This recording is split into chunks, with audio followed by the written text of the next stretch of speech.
Hello and welcome back to another reading vlog. I enjoyed the last one so much that I am starting the next one literally a day after I posted the previous one because, I don't know, it was fun and I had a good time making it and a good time editing it, and it kept me very accountable in my reading, which was nice because normally I'm like all over the place. It would have taken me forever to finish Frankenstein if I wasn't recording like a video where I said I'd finish Frankenstein. So I think it was a very good way for me to stay like on top of my reads, I guess, and not like jump around and switch. I was like, I'm gonna read these books in this video and that is it. And it was very helpful in just, making sure I read those books. I obviously didn't read all of them, but I read most of them. So for this week, I have another set of books for you, and we will get into that right now, I guess. Okay, the books for this week are The Road of Bones, which I'm reading on the Kindle, Someone You Can Build a Nest In, which I'm listening to on audiobook on Libby, so I only have it for like 12 more days, I think. That's the dog breathing in the background, by the way. He's loud. I am reading Plain Bad Heroines. I have a hardback copy of that, which I read it before, but I read it a couple years ago, and I rated it 5 stars, but that was like right in the beginning of like my rating journey where I was like, I don't know what I'm doing, so I want to see how it holds up and if it's still like a 5-star read. Should I read anything else? I might read some of The Sun and the Void, which I started reading back in August and then like put it down, and I haven't really picked it up since, but it's been calling to me recently. I will also be doing my assigned reading for school, which includes The Marrow of Tradition by Charles W. Chesnutt, which was written in 1901, so. And excerpts from the Norton Anthology of Criticism, and also Henry IV Part 1 right now. I'm in a Shakespeare class, and we've read like 3 plays already, and it's been like 2 months. I will be doing that reading as well as, because I'm an English major, so I'm doing a lot of reading. But definitely I will try and get in as much for pleasure reading as possible. I don't know how feasible that's going to be. Hopefully this will take another week to film, and then hopefully I'll have finished, at least 2 of these books. At least 2. I'm hoping for 2. I'm praying for more, but I'm hoping for 2. Sorry, you are being very loud. Anyway. Oh. Look at that. So, yeah, so those are the books I'm reading. Let's get to it.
With several reading updates. Well, maybe not several, but like a good amount of reading updates.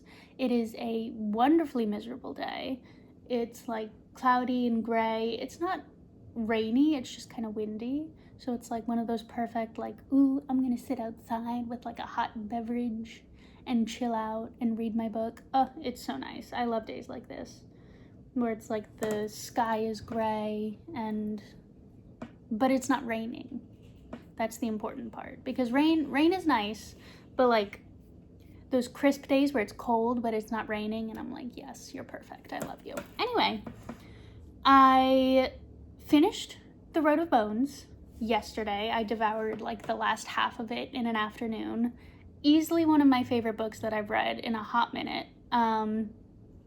It was just so like atmospheric, and the Viking element was just, it was so well done, and also it was so like ingrained in the story, which of course I feel like it should be, but I really felt like I was in like a fictional like Norway or something. Like, it was great. The plot was plotting. There were some reveals that I was like, yeah, I saw this coming from a mile away, and there were some reveals where I was like, oh shit, what the fuck?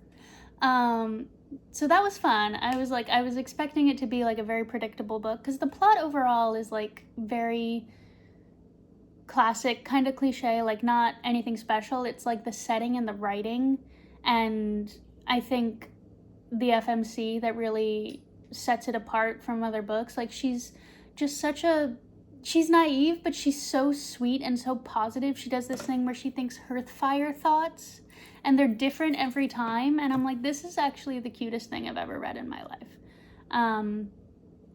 It was such a good book. It was such a good book. I 100% would recommend it. It has kind of a slow start, but if you're into like atmosphere and like good writing and vibes, then it'll be fine, because like I picked it up and I was like invested immediately, even though it wasn't like action-packed immediately. Well, one thing does happen, but it was mostly like her traveling like on, the Road of Bones. But I really loved it. I rated it 4.75 stars. I cried at one point. Also, there's a huge element of found family in this book, and it's got disabled and POC rep, which was done in a very, not like casual way, like they mentioned it, and it was part of like these people's character, but they weren't, I guess, they weren't like token, like there was one character who had a prosthetic arm right here, and it was like a part of her character, because it was like, I'm not gonna say why she has a prosthetic arm, but like it's important to her character, but it wasn't like, oh, I'm here and I have a prosthetic arm. Like, she had a personality aside from that, which I think is important when you're gonna do representation like that. Yeah, it was so good. It was so good. So that's all I have to say about Road of Bones. And as you saw this morning, I started Plain Bad Heroines. Well, I started it a little while ago, but like I got into Plain Bad Heroines. I am now this far into the book, as you can see right here, which Fable tells me is 20%. I've read this book before, and it's so atmospheric. It's like very gothic. It has a dual timeline in between 1902 and like 2019, I think. Oh, the summer of 20 and then a dash.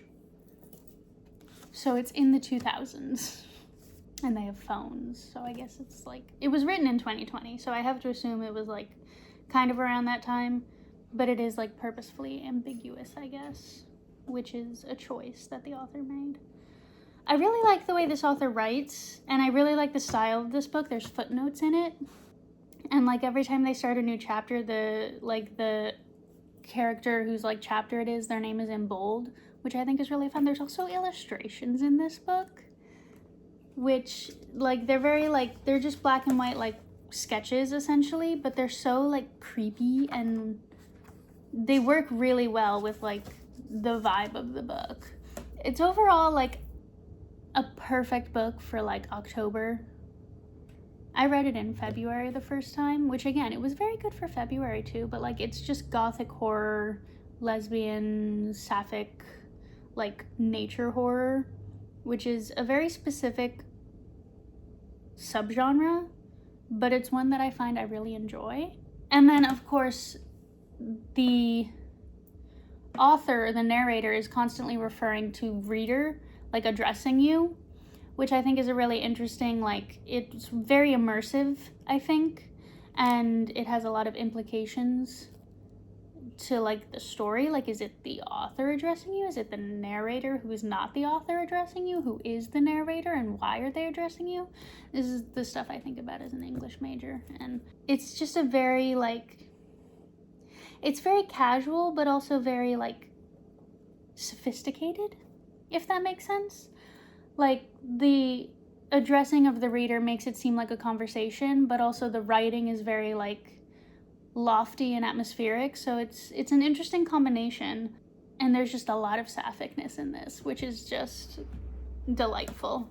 It also mentions the whole thing of, I don't know if you know this, but like back in ye olden days, in like the 18 and 1900s, when girls went off to like all girls boarding schools, they had like romantic trysts with each other, like commonly. And it was seen as just a way for girls to like express their emotions before they went off and married a man, which I did learn about in a women in history class back in like 2022. And then them mentioning it again, I'm like, oh yeah, that was a thing that happened, wasn't it? What happened to that? But I don't know, it's so fun. It's a fun book, but it's also like very creepy at the same time, which is an interesting combination. But yeah, I'm really enjoying this one too. I think it's shaping up to be a high rating. So, all right, so that is it with my reading updates. I will see y'all later.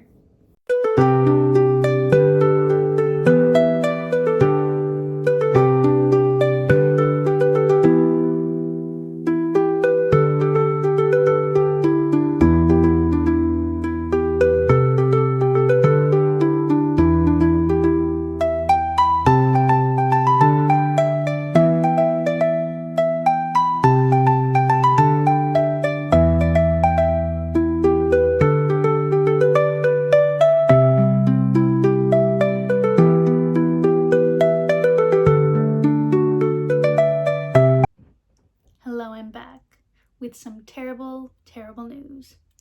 I think I will be soft DNFing Someone You Can Build a Nest In for a variety of reasons. It's essentially like a horror romance. I'm 25% of the way through on audio right now. I have it through Libby, and it is cute. Like, the romance is cute. I love Shisheshin and her autistic coded ways, but the horror is a little too horror for me right now, at least in the mood that I'm in.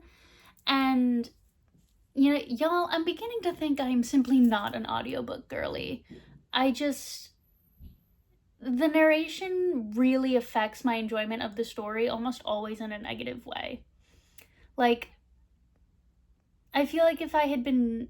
I barely finish audiobooks most of the time. The only ones that I've been able to finish are Say You'll Remember Me, Outdrawn, and the Throne of Glass books that I'm currently listening to on audio. And it took me a while to get used to her voice. It takes me so long to get used to each person's narration style and the vibe of the book and the way they're saying things and the cadence. And Someone You Can Build a Nest In, the narrator has a very specific accent and a very specific way of like pronouncing things. It's taking me out of the story sometimes. And I think that's probably partially why I am not continuing it at this time. I also think it's not a book you can like sit down and like binge read. You know, it's very like, at least for me, I need to do it in little chunks because I am not typically a horror person. And Shisheshin is like this monster who essentially consumes other beings and uses their body matter, like bones and blood and flesh and organs, to build her own body and like sustain herself. she, in the very first instance of the book, uses a bear trap as part of her body. And so it's just like, I can't see myself finishing this book in the 2 weeks that are allotted to me in my very narrow sort of structure of audiobook time. Like, I don't listen to audiobooks usually. I usually read physical books or ebooks. So I don't have that much time to listen to audiobooks, and I've been finding myself not wanting to listen to audiobooks, like preferring music instead, because I don't want to listen to someone you can build a nest in. So I think I will be putting that one down for now. Maybe I'll pick it up later from the library in like an ebook form. But we're putting that one down for now. That's not to say don't read the book. It's maybe to say don't listen to the audiobook, but it's more to say not for me at this moment. In other news, I have gotten, I think, about halfway through, well, actually a little more than halfway through, because it's the cover, a little more than halfway through Plain Bad Heroines. I'm gonna finish it. Not in this video. I'm not gonna finish it in this video. Simply because these are supposed to be like week-long things, and I don't want it to turn into like 2 weeks, because I have a couple of busy days coming up, and it's just gonna take me longer to finish than I anticipated, but it is going very well. I knew it would. I've read it before. But the vibes in this book are immaculate. It's so funny, and it's so like gothic and creepy, and it's a really good book. It's also very sapphic, so if you're into that, and if you want something to read during the fall times, I would 100% recommend Plain Bad Heroines. I haven't finished it. I forget the ending, kind of. I remember one piece about the ending. I will be talking about it. I will be reading it in the next video, probably, because I want to talk about it more, because it's so good. So that's my news, and I will be ending the video here and probably starting a new one either maybe tonight, possibly tomorrow, maybe the day after that. So I'll be starting a new one soon with new books and one old book. So that's my news for now. I also listen to a lot of Air of Fire, which I'm not counting as books I'm reading in these videos, because they're like third time around reread, or possibly fourth time around rereads, and I don't have a whole lot to say about them. So they're also not on my TBR, and this is mostly a project just to tackle my TBR. That is all I have to say. This is the end of the video, and I will see you in the next one. Bye.